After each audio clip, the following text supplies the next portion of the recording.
How you doing, people? It's your friendly neighborhood Dragonslayer here, bringing you the latest on TV, movies, and sometimes gaming. Before we begin today's topic, I just want to say that if you enjoyed this video, then please like, subscribe, and turn on all the notifications to see more. It's only a few seconds of clicking for you, but for me it means the world if I was able to entertain you. Also, leave a comment down below letting me know what your reactions were to this video, as I will try to respond to as many of your opinions as possible. And who knows, I might just post the top comments I found interesting or funny in the next one. Now, this video is going to be way different from the usual ones that I do because I will be simply giving a raw opinion about the whole show, or not the whole show, but the first episode, while you're going to be seeing some background gameplay. I know it's a little bit different, but please understand all the videos that I put out, I edit them myself, so my time for editing is very limited. But I still want to talk about this first episode, and I will be making a separate one on episode 2 with a theory that I have regarding the Meteor Man. But let's just start right away. So unfortunately, I have to tell everyone that while this show has some occasional very beautiful CGI background shots and a very well-made musical score, unfortunately that is all this show has going for it. I think I can smell shite. Yes, I can definitely smell shite.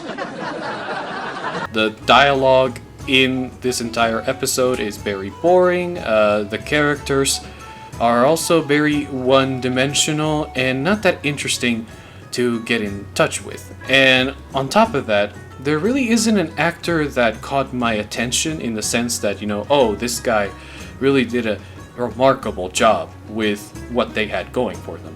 And you have to give blame to that ultimately to the poor writing that this show has. Like, to give you an example, the show tries to start off very epic with a 7-minute prologue where it's just shows Kid Galadriel, you know, just making some origami swan boat that ends up getting taken down by a bunch of elf kid bullies, which was just the strangest thing I ever saw in the episode. But then as soon as Kid Galadriel is about to beat the crap out of some of the bullies, her brother Finrod shows up, and oh my god, Finrod looks terrible. What? What the fuck?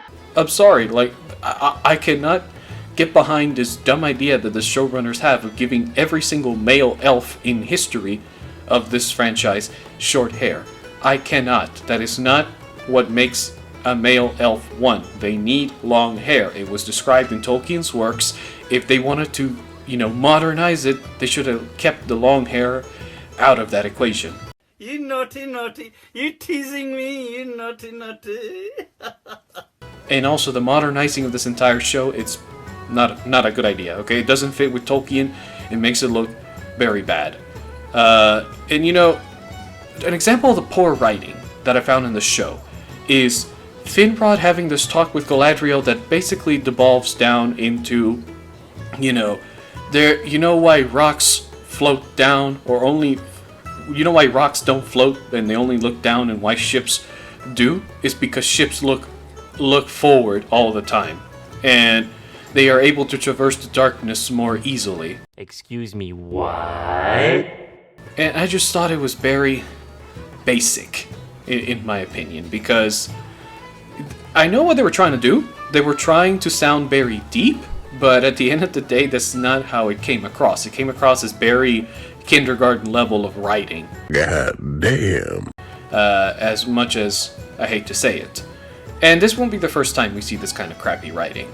But then it cuts like with this Game of Thrones copy-paste map painting of the map of Middle-earth, from Valinor to Middle-earth, where, you know, it shows you how Morgoth destroyed the two trees of Valinor, and then the elves responded by going to Middle-earth and fighting him. Now, one thing that they got very wrong is that not all of the elves went to war to fight Morgoth, and it was specifically the Noldor that went there to fight him. Mostly because, they forgot to mention this as well, Morgoth stole Feanor's silmarillions. which Feanor really liked. They were his most prized creations. You're goddamn right. So yeah, just throw that other big plot point out of the window as well. And also they make Morgoth sound like this old, evil, bad guy, but you know, he's not that important, guys, he really isn't. And then they cut to the battle scene where we see the final battle of the War of Wrath, and the only reason I know it's the final battle is because there are winged dragons, and Tolkien mentions in the Silmarillion that winged dragons were revealed in the final battle as Morgoth's secret weapon, and these winged dragons were also able to breathe fire. And they almost destroyed the host of the Valar, but they were still able to beat them, regardless. However, at the cost of massive casualties. And you know, that scene, I really did like it, believe it or not. I liked that battle scene. It was like, oh my god, something epic is happening. Oh my god! Wow! You know, elves are fighting this massive battle of orcs, but also they're not including the race of men, even though the race of men and potentially the dwarves did participate in this battle as well. Hey yo, what the fuck? Like, it wasn't just a battle of elves versus orcs, it was literally elves, orcs, and then men, dwarves, plus any other ungodly creatures that Morgoth created, plus Sauron, by the way, that fought in this war. It wasn't just elves and orcs. But I digress. It cuts to this weird scene of Finrod just, you know, yelling at some orc in what I was able to translate later through Google. He's yelling something equivalent to that orc of, by the wrath of the Valar, you will perish. Which, you know, if you're a Tolkien fan and you research what he says afterwards, it does sound kind of cool, but for a normie who doesn't know what the hell he's saying, it just comes off as strange that they subtitled that one little line. Yeah, it's just very strange that they made that choice when they could have, when in the rest of the show, every time the elves speak Quenya, they put the English translation right below. I just never understood why they did that, why they did not translate that specific line. And yeah, Finrod's face looked very goofy when he says that shit. And then, you know, the camera pans out to reveal this big, massive battle scene, and then we cut to, I guess, the aftermath of the war, where Galadriel says that the war left Middle-earth in ruin, and it took us centuries for Middle-earth to recover, which is somewhat true. It isn't 100%, and I'll say why. Number one, the War of Wrath took place in the northwestern continent of Middle-earth called Beleriand, and the war was so destructive because literally we have the son of Manwë, one of the Valar, a very strong Maiar, and his armies fighting against Morgoth and his armies. Basically, it's gods battling with their armies in a 50-year-long war that the destruction it caused the entire continent of Beleriand to be unsalvageable, and as a result, it had to sink. So, I don't know why they never mentioned this. Of course, I know why, actually. It's because they don't have access to the rights of Silmarillion, so they can't even mention this.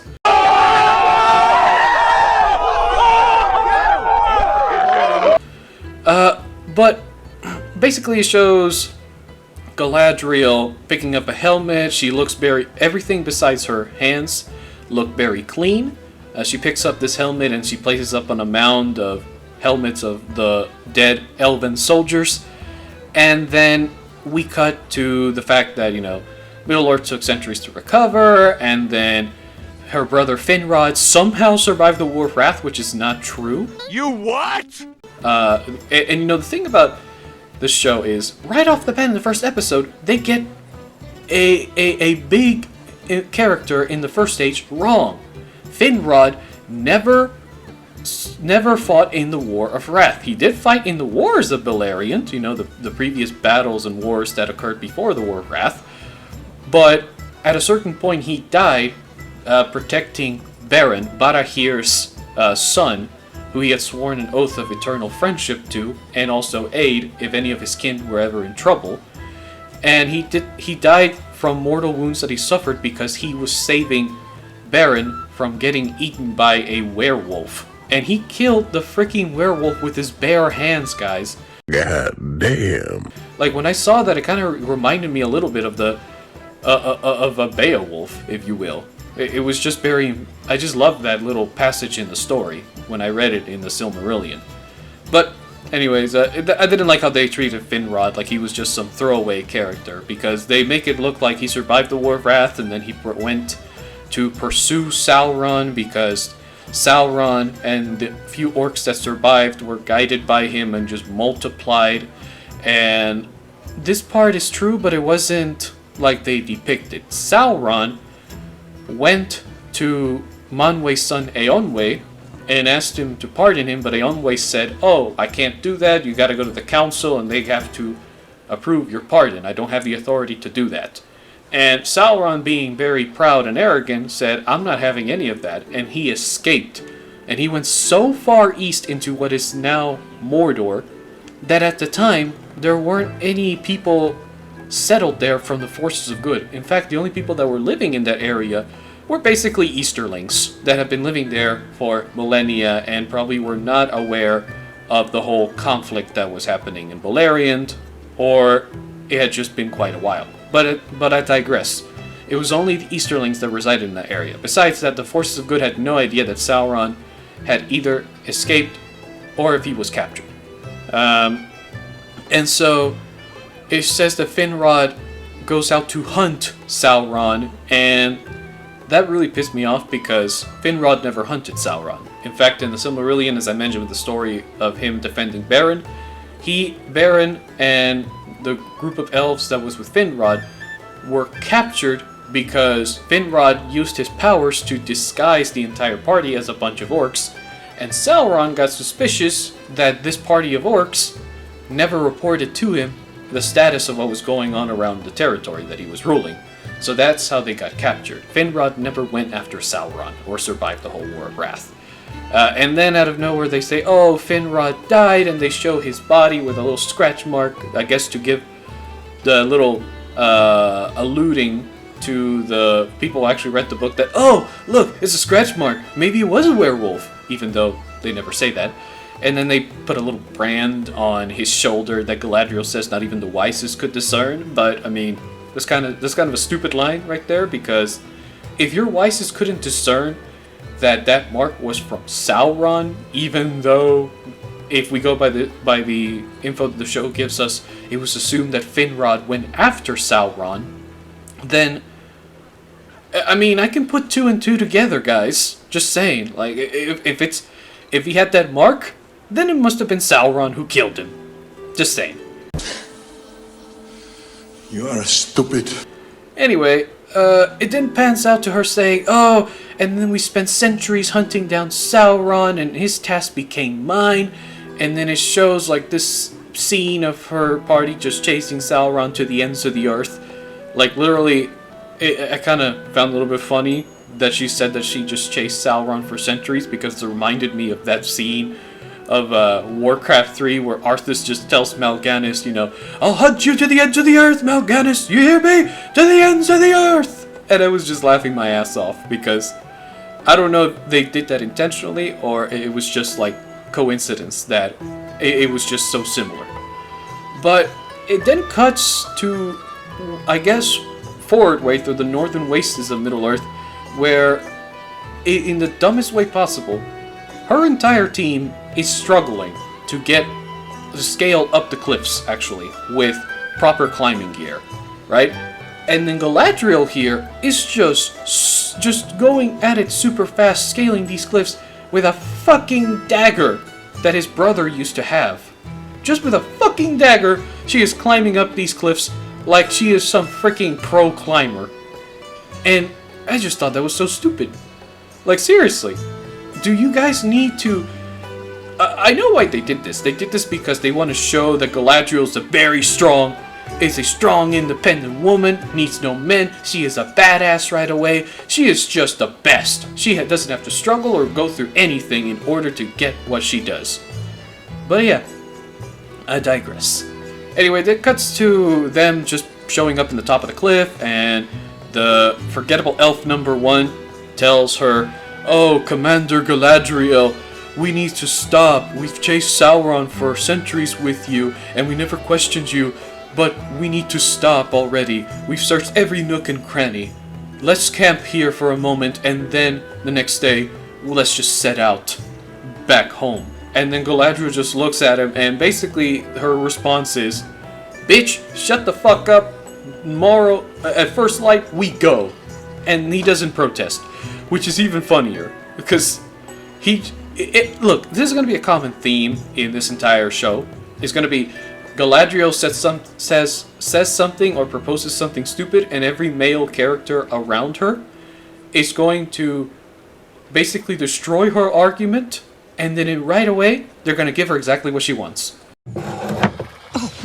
You can smell the shit from 5 miles away. Because we can't say no to a strong, independent female character, which annoys me quite a bit.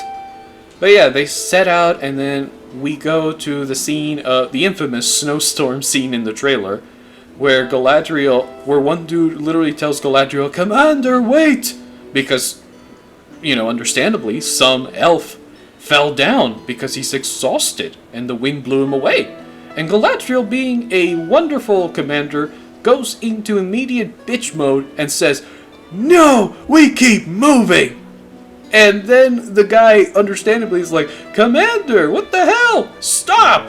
We gotta help him!" And then I guess she realizes, oh shit, I need these people in order to survive. And then turns around and does contrary to what her attitude was saying just a few moments ago. And helps him get up and covers him up with her robe. And I just thought it was very strange as well. Because elves, how do I explain this? Elves are very resistant to a lot of ailments and effects from the weather. They are physical beings, but because they are so divine and immortal, I'm quite sure they can resist that kind of weather and not suffer anything related to frostbite and such, or the effects are going to be very minimal to the point where it'll just be a mild annoyance. Why do I say this? Because literally in the Fellowship of the Ring, they show when the Fellowship is going up the Misty Mountains to get to Moria, it shows Legolas, number one, walking on top of a giant pile of snow while the rest of the Fellowship is submerged in it, and with a giant blizzard blowing at him, and he is unfazed. And you know why is that? Because of what I just said earlier, and because elves are so light that they can literally walk on top of snow. So, yeah, and by the way, Legolas is just wearing his normal ass clothes that he wore when he was journeying to Rivendell. And he didn't react at all. So, just them showing that scene of an elf shivering like that, it's already breaking the lore. And they've done a bunch of lore breaks before that I mentioned, but this is just a big one. It's like fundamentally changing how elves react to the weather around them. Now, okay, you can give the excuse of, oh, but because they're crossing into a dark domain that Sauron once ruled, maybe it's full of dread, and that's why they feel these effects even more. They're magnified. Okay, fine. If I wish that would be true, but the thing is, the showrunners never try to mention this. They never actually convey to the audience, hey, it's because they're crossing into such an evil place that they can feel these effects that they normally wouldn't feel anywhere else. Well, shit! But regardless, Galadriel and crew find that stronghold that Sauron abandoned, and then they go inside, and we see the dumbest thing I've ever seen, which is this elf literally sticks his hand into the fire of his torch, and it's like, my hand feels numb. What the hell? I can't feel anything, Commander. Hold up. Wait a minute. Something ain't right. And then Galadriel gives the most basic explanation for it. Like, I could have come up with that explanation. She says, oh, it's because this place is so evil that we can't feel the warmth from our torches. Yeah, that's the explanation she gives, guys. That's all we need to know. And then everyone just goes like, oh, okay, Commander, yeah, we'll accept that. And then they just walk around, and Galadriel sees... It's always Galadriel who finds this important stuff, by the way. She finds this ice wall, and I guess she assumes, even though we, the audience, were not given any hint that it could possibly be that, she I guess notices that this might be like a doorway. And by the way, this is a thick ice sheet wall that she's looking at.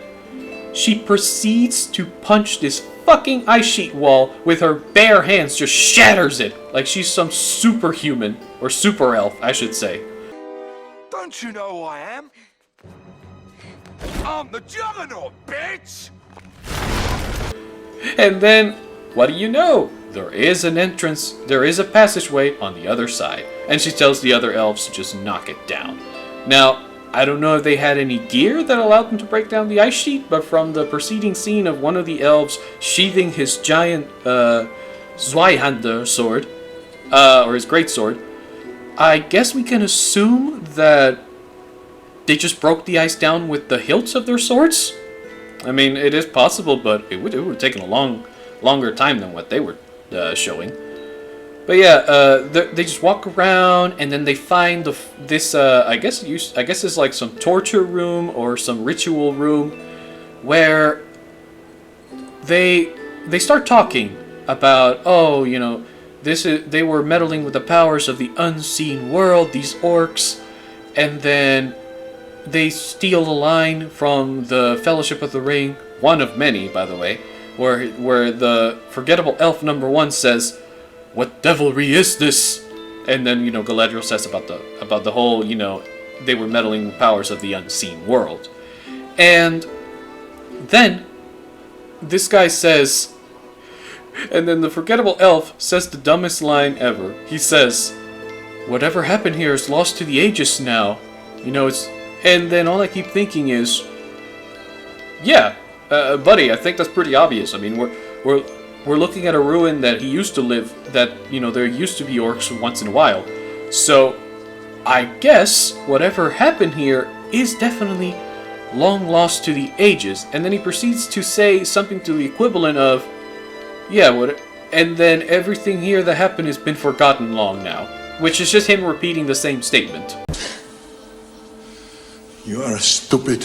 And this won't be the first time you'll see people repeat the same statement twice. But I digress. Then Galadriel notices a tiny-ass snowflake. It has to be this specific one that she's looking at. And it trickles down, and when it touches the middle of, I guess, the ritual anvil, then it starts sizzling. And then Galadriel immediately just assumes, hey, let's pour water over that shit and see what's under. And then when she does, lo and behold, there is the mark of Sauron right there engraved on it. Excuse me, what? Now, I don't know how that works, but are you telling me that until Galadriel came to that damn room and looked at that specific snowflake, all the other snowflakes didn't, you know, melt away at the mark of Sauron? Come on, guys, that's just reaching a lot now. What, is Galadriel... You know, no, Galadriel is literally protected by so many things and enhanced by so many things pertaining to the plot. It's just ridiculous at this point. But yeah, they see the mark, and then an elf walks, and then another forgettable elf, I guess, is just exploring the ruins when all of a sudden he encounters a snow troll, and, you know, you see the scene of the elves preparing to attack the snow troll as he comes through, and then these idiots don't assume that, hey, maybe a snow troll can throw some big object at us in order to disperse us so it can walk in and kill the rest of us easily. Which, guess what? The troll actually does. And it was just funny to me at the time, and I actually busted out laughing at how stupidly obvious it was. You're telling me these people that have been together for centuries, hunting down Sauron and probably being in a bunch of fights and surviving the War of Wrath, did not have the skill or the reflexes to avoid this damn boulder? Wait a minute!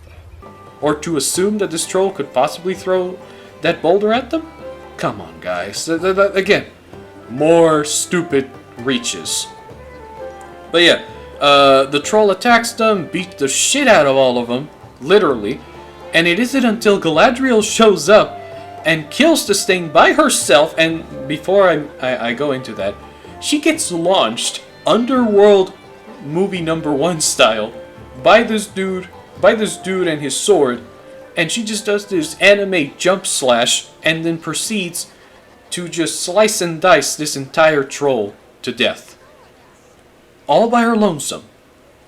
And there I knew, oh my god, they are really going all the way in with making Galadriel Ladriel. But as soon as she kills the troll, she says, "Oh, okay, guys, let's keep going. Okay, we got to go further north to search for Sauron."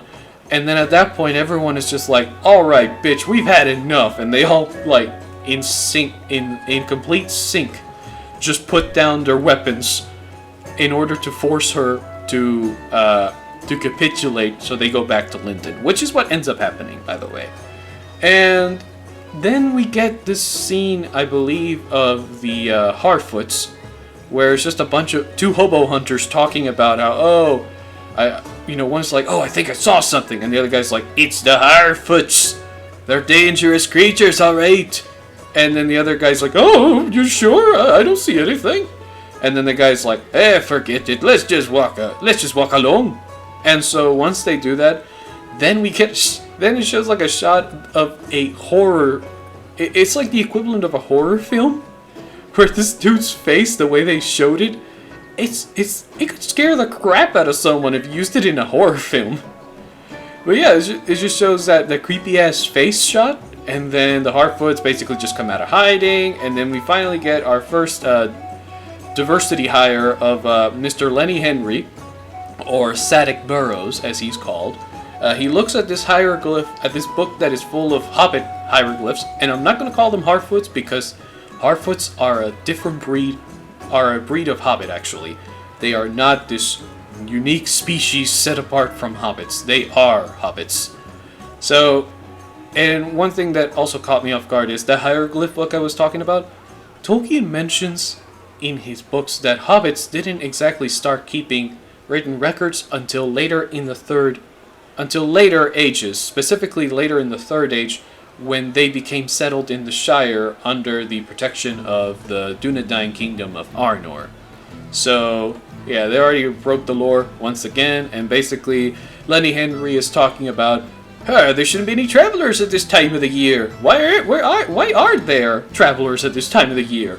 And then he has like this discussion with the black elder women, which again, I don't know why they have to like put this whole diversity thing in your face. Little fact here, guys, hobbits didn't have black skin. I'm sorry to tell you this. I know some of you want to believe this, but hobbits don't have black skin. Okay, hobbits lived most of their lives underground, and they were inspired by the fairies of various Celtic and Germanic mythologies. Okay? So, and also they were to represent the countryside people of England at the time of Tolkien's youth.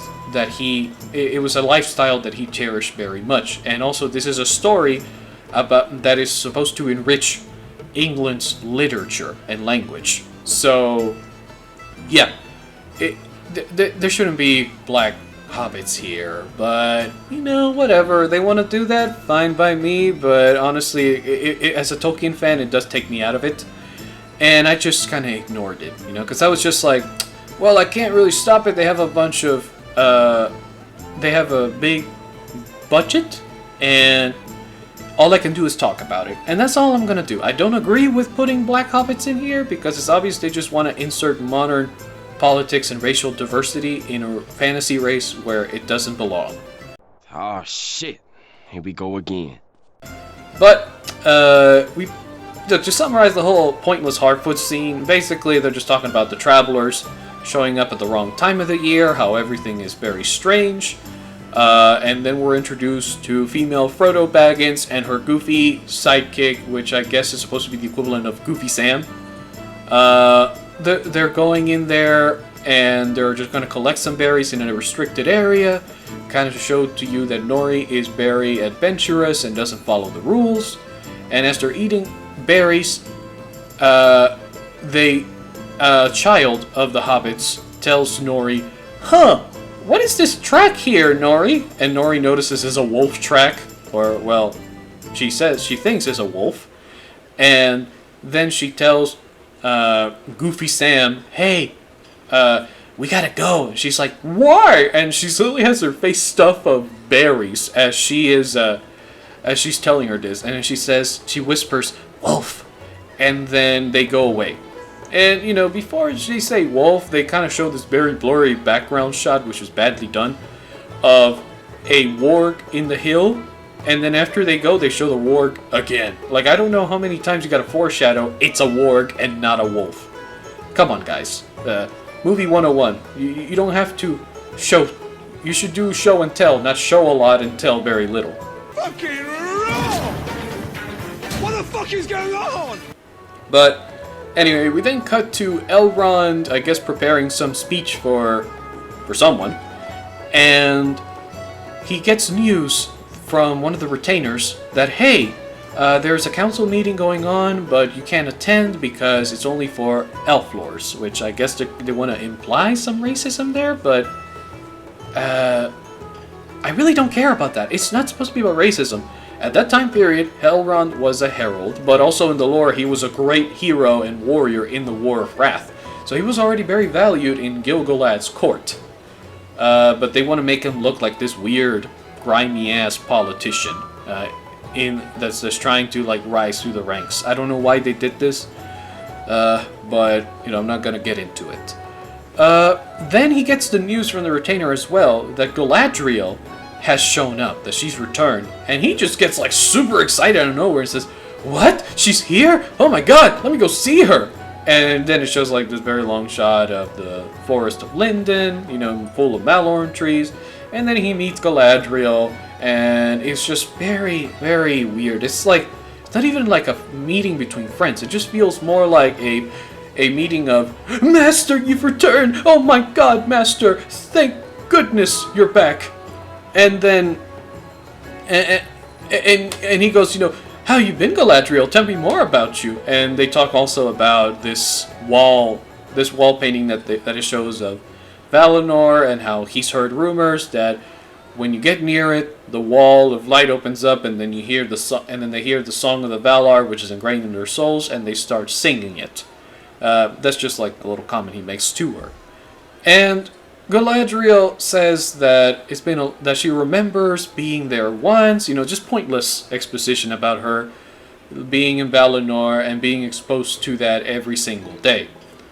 And then we get right to the meat and bones of why she came here. And come on, guys, is it gonna get obvious at this point? She went there because she wants to she wants Elrond to talk to Gil-galad and request a fresh company for her, so that she can resume her hunt against Sauron. No shit. And then Elrond tells her, in an honest manner, in what I thought was going to finally be a defining moment for him of, I'm going to stand up to this dumb bitch. And I'm sorry I said it that way, but she is dumb in various scenes. She does things that are out of context and don't make sense. Like story-wise, they don't make sense, and it looks very rash and reckless for someone who at this point in the Second Age is at least between 2,500 and 3,000 years old, I have to say. Or more. She was born in the Year of the Trees, which was a very long time period before the Sun and Moon existed, so, you know, she was probably a little bit older than that. I'm just giving the estimated time frame. But my point still stands. She's supposed to be way much wiser than Elrond and patient, and yet she acts complete opposite of that. And Elrond gives her a good reason. Your king called you a long time ago to stop this search, and yet you defied him. I recommend strongly that you go to the ceremony and accept any rewards he gives you, because he is showing you mercy instead of punishing you for your insolence. Nice. And then Galadriel just gets up next to him in this very manly way, and it's like, "Are you going to talk to him or not?" And then he goes, "Yes, after the ceremony I will." And then when I heard that, I was just like, oh, come on! Because you just threatened this woman to you know, get back in line, and then you're still going to give her what she wants. So that was all pointless. What is the point of threatening someone to behave if you're still going to give them what they want? Just makes you look like a weak-ass person. But look, I was just very disappointed in that.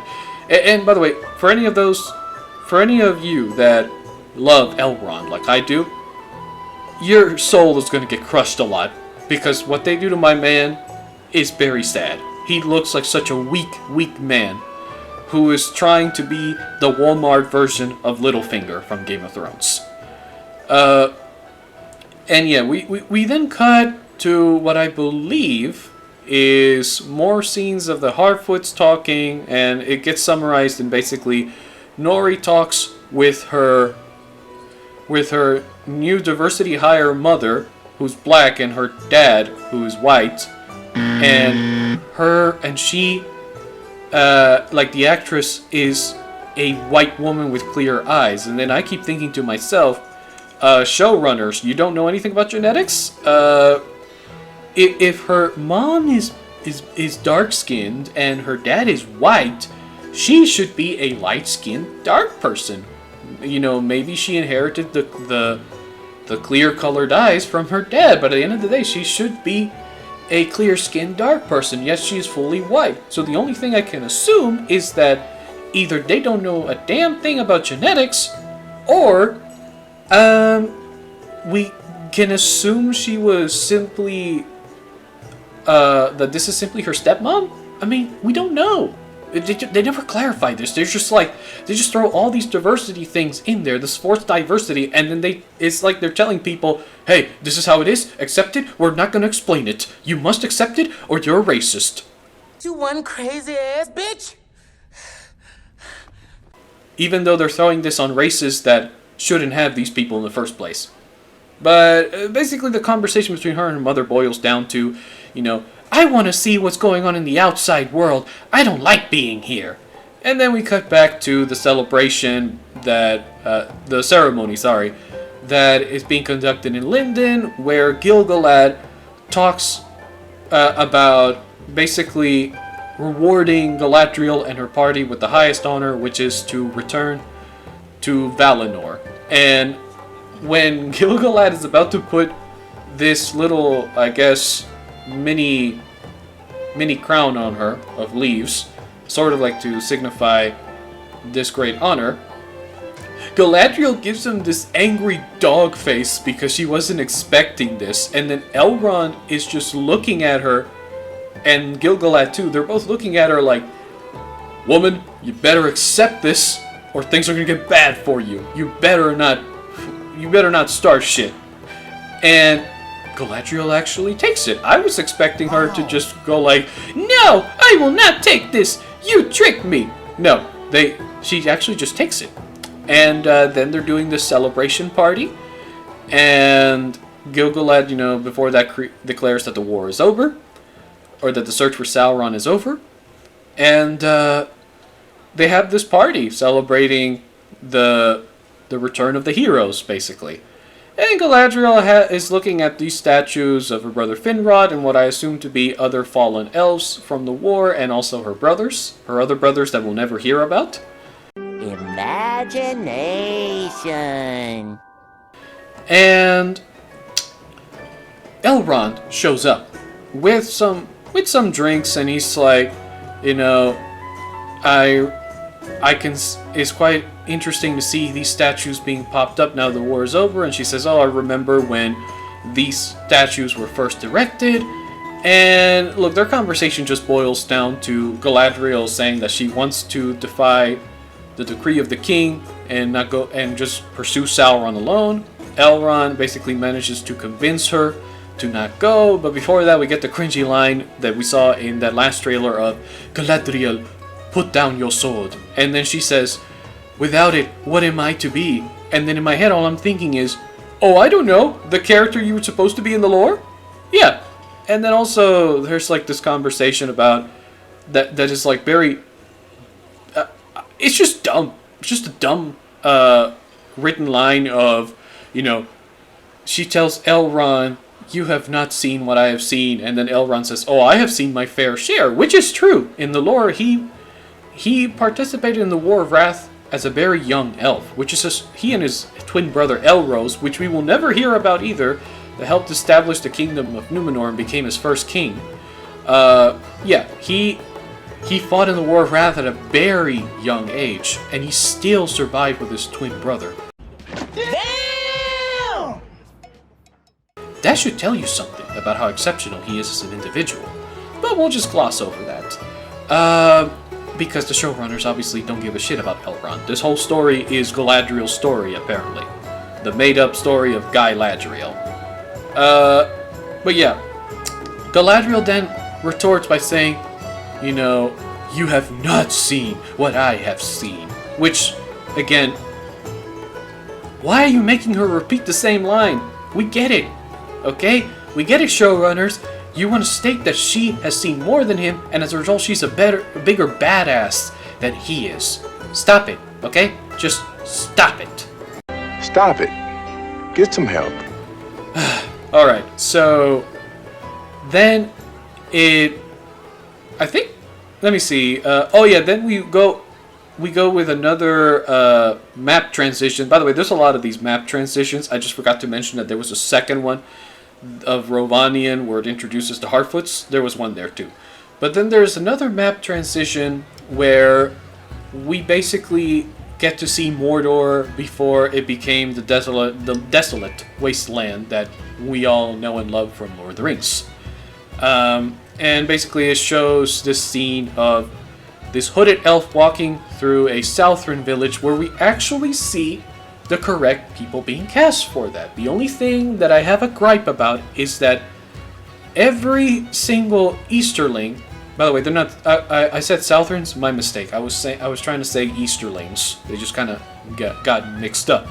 But the Easterlings here, what I didn't like is for all their obsession with diversity, the people that they should have picked diverse casting for, they did not. Instead, they made every Easterling look like a white medieval European. And then maybe there were a few dark-skinned people over here. If you're going to introduce their diversity, how about you just throw it on the Easterlings? Because Easterlings were people that had dark skin and also, you could say, very Asian features. Okay? Very Asian, African, Indian features. Just go crazy! The lore is there to give you that excuse, but you still don't want to fucking do it because you're just goddamn lazy. Good job, showrunners. It's all there, black and white, clear as crystal. You get nothing. You lose. Good day, sir. But anyway, we get the scene of the hooded elf I was talking about walking through an inn, and when he goes inside the inn, he takes off his hood to show the most amazing buzz cut I've ever seen on Arda, because Jesus Christ, where is the Middle-earth barbershop? Please tell me, where is the Middle-earth barbershop that this character went to? I need to know. But the character takes off his hood with a buzz cut. He is our first dark-skinned elf. His name is Arondir. This is Ismael Cruz Cordoba.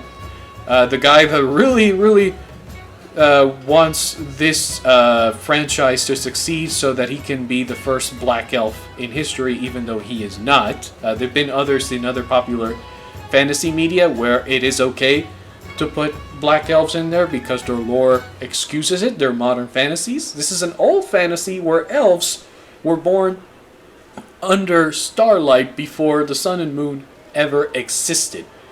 For thousands of years, by the way. So, genetically, we can say these people would have variations of white skin, not dark skin like Arondir has. But, you know, more forced diversity, guys, because we need more, guys. We need more. We need to show that we are writing the Tolkien adaptation that even the writer himself could have never written, because we want to show everyone that we are better than this old fart that people love.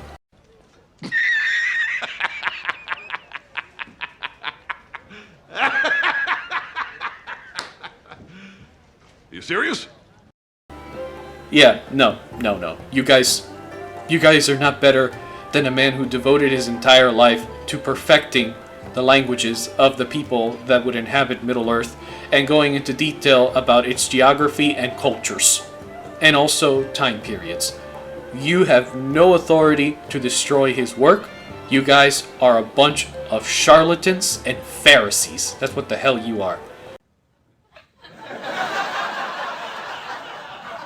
Who gives a Just gnawing on the greatness of the ones that came before you in order to get quick cash. But before I take too long, basically, Arondir goes to talk to the innkeeper about some rumors that he heard about a poisoning that happened, mostly from the villagers that are just talking as he's passing through.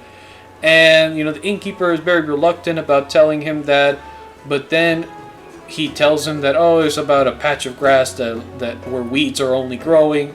And then one of the forgettable Amazon characters, who's kind of drunk, smashes his tankard and tells the guy, "My God, give it up, knife ears," which, by the way, is a slur that they stole from Dragon Age, apparently. Alright, listen to me, you knife ear piece of shit. And he just walks up to him and says, "Could you please stop lumping us in with the people who aided Morgoth thousands of years ago? They were our ancestors. We're already tired of this bullshit." And Arondir says, "Yeah, but the past is hard to forget. Okay, we were not just going to let you guys just do as you please," basically. That's what he's trying to imply. Which, again, why do they have the Black Elf saying this if they're trying to prove diversity? They're just making the Black Elf, or elves in general, look like a bunch of imperialists. Which they were not. For Christ's sakes, why are you putting traits that never existed for this specific race?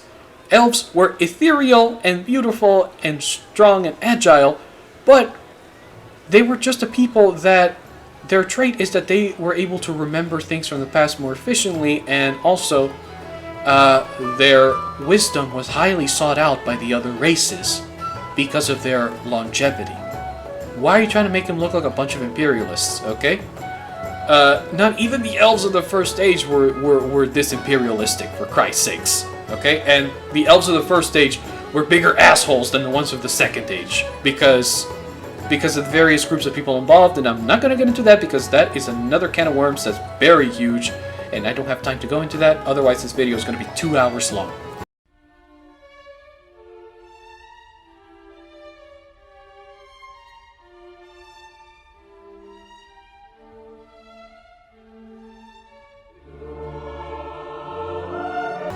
So anyways, Arondir, you know, he says his drawback, and then the innkeeper's trying to calm everyone down. He says, "Okay, sons, let me give you another drink." And then the kid just slaps away the tankard from the innkeeper's hand, and the innkeeper's about to punch him, but Arondir stops him, and he picks up the tankard, and he, I guess, gives it to the guy. And then the angry drunk dude just walks away, and then Arondir is like, "Okay, well, I'm gonna go use your well now." And he walks outside. Oh, I forgot to mention also that when he goes inside the inn, his love interest Bronwyn, the human, is there. She's a human healer. And then he meets her outside in the well and basically talks something about favorite flower seeds that Arondir hasn't seen in a long time. And also they talk about the fact that the reason elven healers or artificers, I guess they're called, as Arondir says, the only reason they exist is mainly to make beauty out of the unknown mysteries of medicine, and also to heal the soul through its beauty.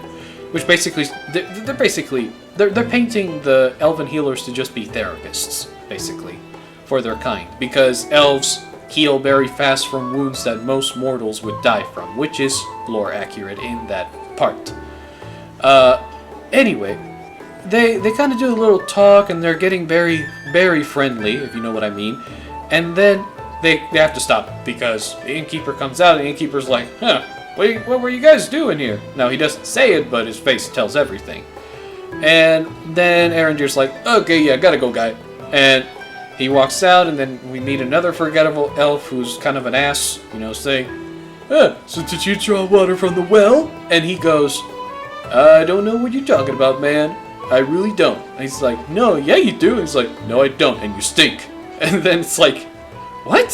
What kind of dialogue is this? You just tell him, well, he doesn't say you stink. He says, "You stink like rotten leaves," which is basically, you stink. Let's just be honest. And then the dude does the cliche thing of smelling his armpit, like, "Do I really stink?" And then it cuts to them arriving at that watchtower, which basically, they get the news from a messenger that Gil-galad has declared the war over, and that they all have to return back home.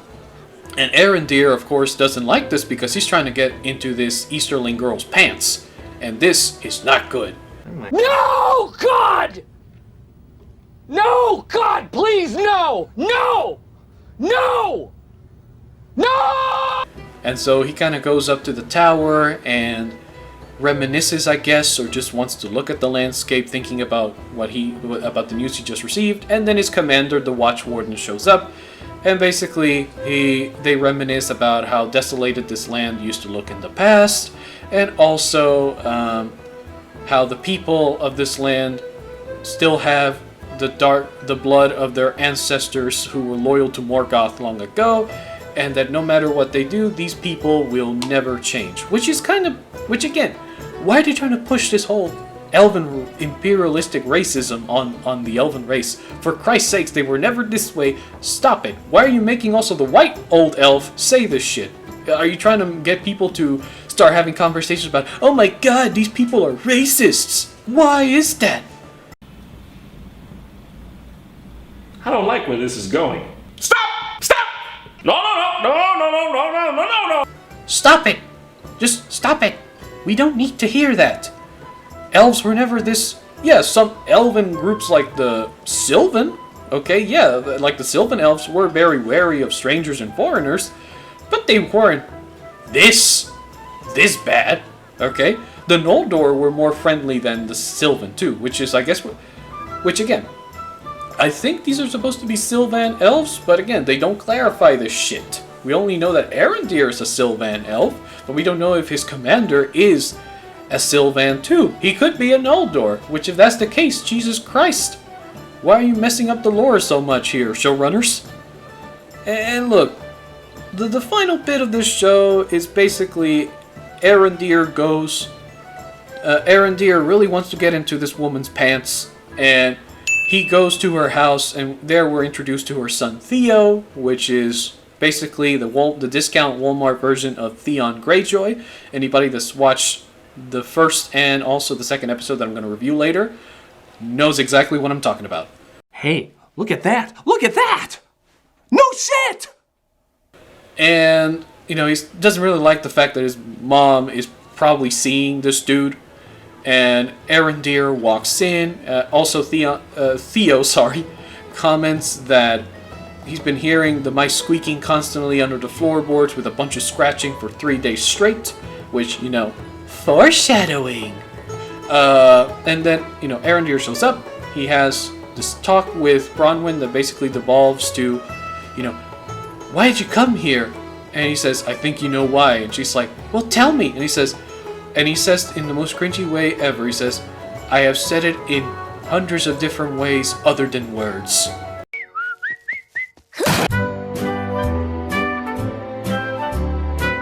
Which, come on, really? That's corny, actually. It's like, that's cringy and that's corny. It's just very cringy and corny, actually. And then they get interrupted by her son saying there's a man here to see her, and it turns out it's like one of those farmer villagers that wants her to take a look at his cow that is very sick. And as she is checking up on this cow, Arondir sort of raises his hand towards it and then squeezes one of the udders to reveal this black bile liquid coming out of the cow. And then he asks her, you know, hey, and then he asks the farmer, you know, where did this cow come from? He says, far east. Bronwyn asked him, where has this cow been grazing at? He says, oh, far to the east. And then she tells him, oh, it might be coming from Hordern, which is the village that she grew up at. And so they set out to go there, and they just leave the kid alone. They don't even show a scene of her telling, okay, Theo, I'm gonna go there, I gotta investigate something with Arondir. No, nothing. They just fuck off. Bye, have a great time. And leave the child alone. And then we get the scene of Theo with the drunk dude that apparently is his friend. They go inside this farmhouse where Theo is gonna show this dude something that he found, and then while that's going on, he tells Theo, "So, I heard from the village that your mom's getting very friendly with this elf. Is it true?" And he goes, "No, it's not, bro. Stop talking about that shit. I'm gonna hit you." Like, he didn't say it like that, but that is obviously what he was implying. Just stop talking about it. It's not true. And then eventually he finds the item he's looking for and shows it to his friend, and it's this rusted dark blade that has the mark of Sauron on it. And when one of the kids touches it, you know, he kind of recoils, and and Theo tells the dude, "Don't touch it, man." You know, kind of like, I guess, to imply a "my precious" moment. I don't know. But then, as soon as that happens, the drunk dude just walks off, and Theo holds the sword. And as soon as he looks at that sword, the mark of Sauron starts to glow, and he keeps getting these visions of some and whispering voices, which I don't know if that means Sauron is communicating with him. I have no idea. And to be very quick about it, Bronwyn and Arendir basically go over to where Hordern is at, and then they see the whole village just devastated. And before that happens, you know, Arendir makes the sly comment to her that these people's ancestors long ago were very loyal to Morgoth, and of course she gets offended. And when that scene happened, I just kept thinking, man, Arendir, if you're trying to get into this woman's pants, that's not a good comment to start off the conversation with, especially when both of you are alone. You are stupid. But anyways, they find the village is all destroyed, and then we cut back to the hobbits, the Harfoots. Basically, they're talking about the Lenny Henry. There we go, Lenny Henry. Lenny Henry is just thinking, everything is strange. The sky is strange. This hunter's coming in. It's all very strange. Are we going to be able to have this festival that we've been talking about for some time now? And then Nori shows up, and she asks him, you know, what's going on? And he says, the skies are strange. And then all I keep thinking is, well, yeah, I don't know, it's nighttime. I mean, what's strange about nighttime? Please tell me. Because they don't exactly show anything visually that could tell me, oh, the skies are indeed strange. And then we cut to Galadriel and her party being on the ship that is sailing to Valinor, and they're just standing still with their while holding their swords to the ground, like statues. Actually, not even like statues, like, you know those medieval armor stands that you see in some museums, and also that were seen in some very old medieval castles? Well, that's exactly how they're standing. And by the assumption that the show gives me, it seems that they were literally standing like that still for hundreds of miles, which is ridiculous. I know elves are supposed to be ethereal, but by God, they need to eat and drink and maybe take a dump like everyone does. Why the hell are you making them do this? That was just dumb. I really don't get it, why they decided to do this. But basically, as to get near Valinor, I guess it's part of this return ritual where the attendants that are in there basically take off all their armors and weapons, and as soon as the attendant was going to take Galadriel's brother's dagger, she kind of holds it back a little bit. She doesn't really want that woman to take it, and then she eventually lets her take it. And then the gates of Valinor, the cloud gates, I guess, of Valinor open up, and then this beautiful song with birds flying around starts, and then the elves behind her start singing this song that Elrond mentioned is ingrained in every single soul of every elf. Basically, it's a song of the Valar, and they start singing it as the light gets closer to them, and they're about to touch it. Then out of nowhere, the damn meteor comes in, and we basically get that shot from the trailer where everyone is seeing the meteor streaking across the sky. And Galadriel, as soon as she sees the meteor, she kind of just backs up a little bit, and is kind of doubting her desire to actually go in there.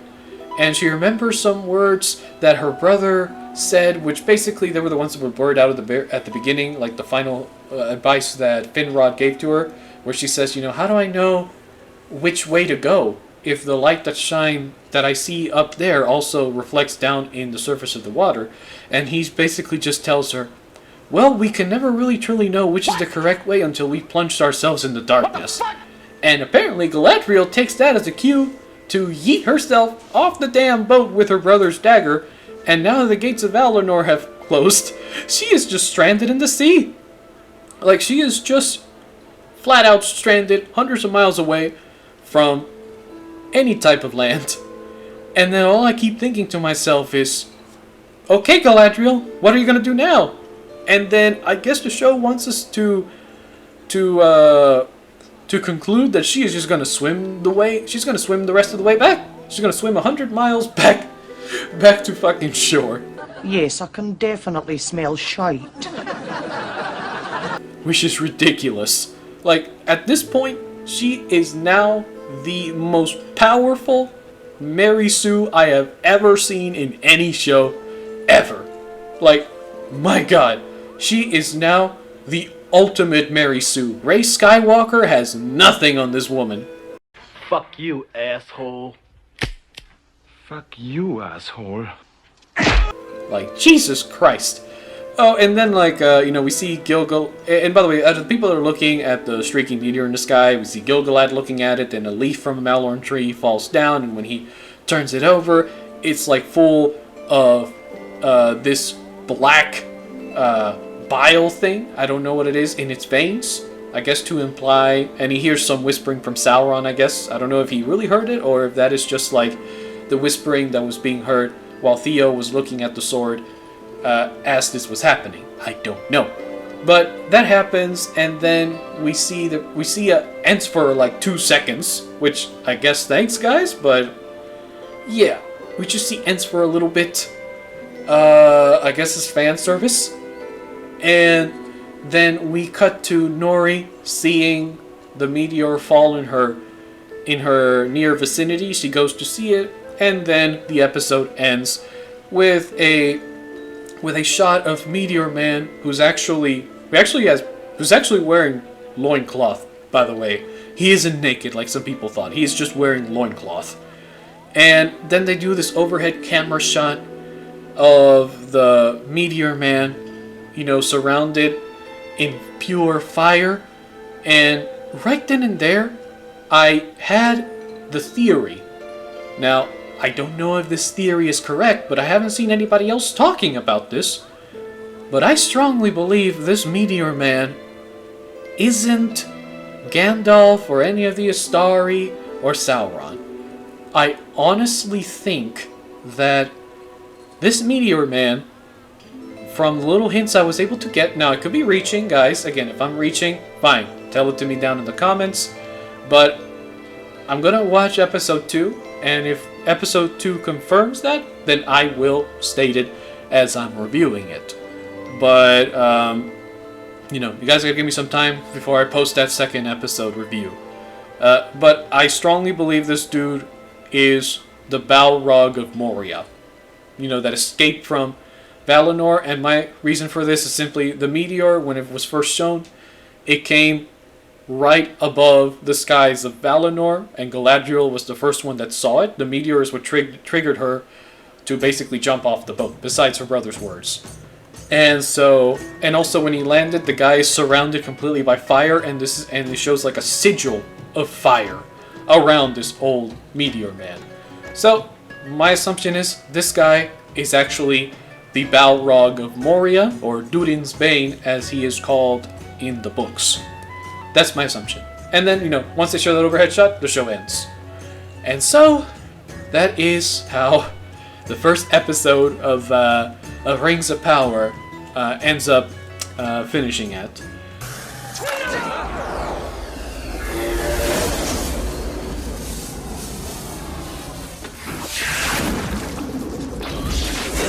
Oh, thank God.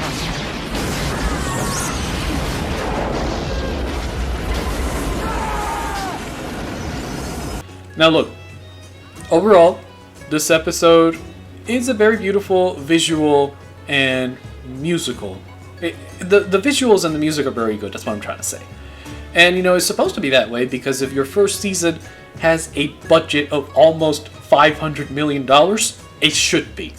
But the only thing that I believe suffered in the visuals department was, unfortunately, the armor designs. Those armor designs, horrendous, man. Especially when we can do an easy comparison of night and day between the Peter Jackson movies is armor designs, which look real but also practical and unique to each race.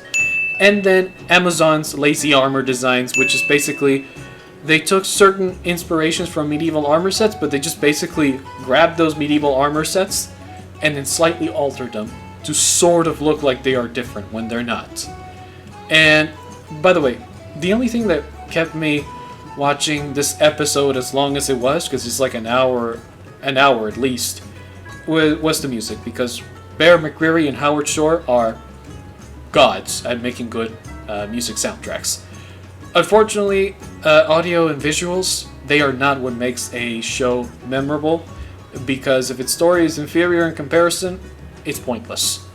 I would say about 95% of this episode is just a bunch of exposition dialogue and setup, and then the remaining 5% we get something happening that hints at future conflict, I guess. It also doesn't help that this show so far has been using like a lot of generic fantasy movie tropes that throw people off because they don't have a place in the universe of Tolkien that they're adapting. Also, as I mentioned various times through these examples, the dialogue in the show is underwhelmingly basic, to the point that if you read Tolkien's books like I have, you ask yourself if the writers of the show did really go back to the book, as they've said many times, in order to convey to the audience visually the linguistic goldmine that is Tolkien's Legendarium.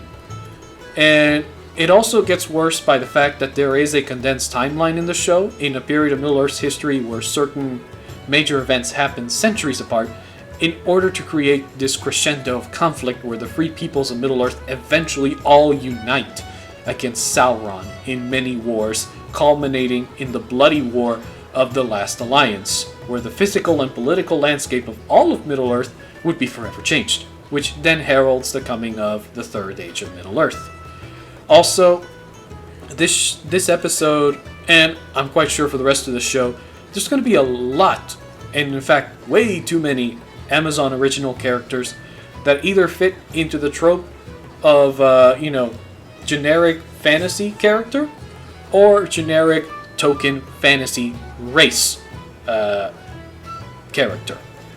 And as a result of that, they're not interesting for people to care about. In fact, also half of the, as I mentioned already various times, half of the race swap characters in the show don't even have a lore excuse for why they exist in this universe, as I explained with Arondir and with Sadik Burrows or Lenny Henry.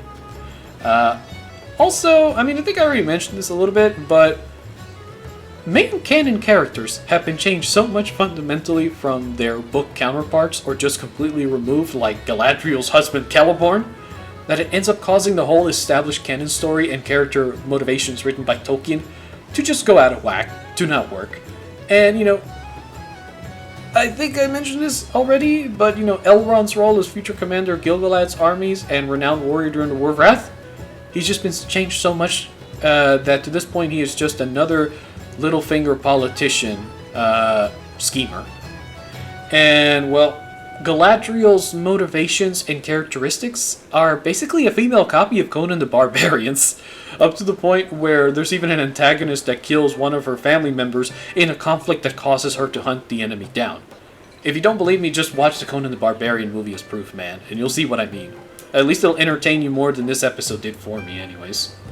However, I think the worst offense the show did was to give male elven characters, except Gil-galad for some reason, short hair. Elves in the lore, as I already mentioned, have long hair for their entire lives and is one of the defining traits for this race. The only thing that's different about their hair is how they style it. That is a fact that is stated by Tolkien explicitly many times. Now again, why these showrunners chose that this was a necessary change that had to be made specifically for the elves, because all the other races have long hair. If they have long hair and it's completely fine, it's beyond me. I really don't know why they made this decision to begin with. Also, they mentioned Morgoth being the one who destroys the trees of Valinor at the prologue, but that's really not the case. The one who actually destroyed the trees was Shelob's mother Ungoliant, and only thing that happened was Morgoth used her abilities to hide herself by emitting a giant cloak of darkness, and he basically traveled with her using her cloaking ability to the trees of Eleanor, where he let her feast on them by sucking the sap out of them, and as a result the trees were destroyed.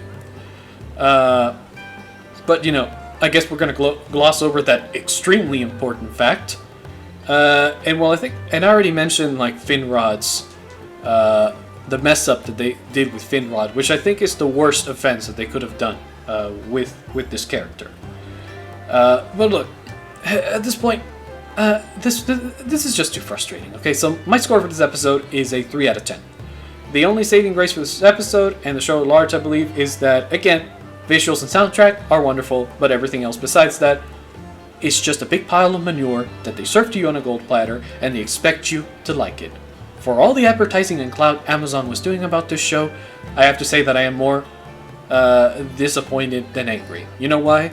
Because deep down inside, I wanted a new TV adaptation to Tolkien's work that used the amazing technology of today to make his stories even more timeless than the ones Peter Jackson left for us with the Lord of the Rings trilogy and even the problematic Hobbit trilogy.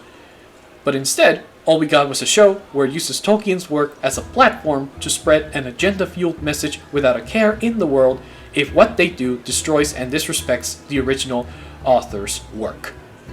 Now, my friends, I really hope you enjoyed this video, and Namarie.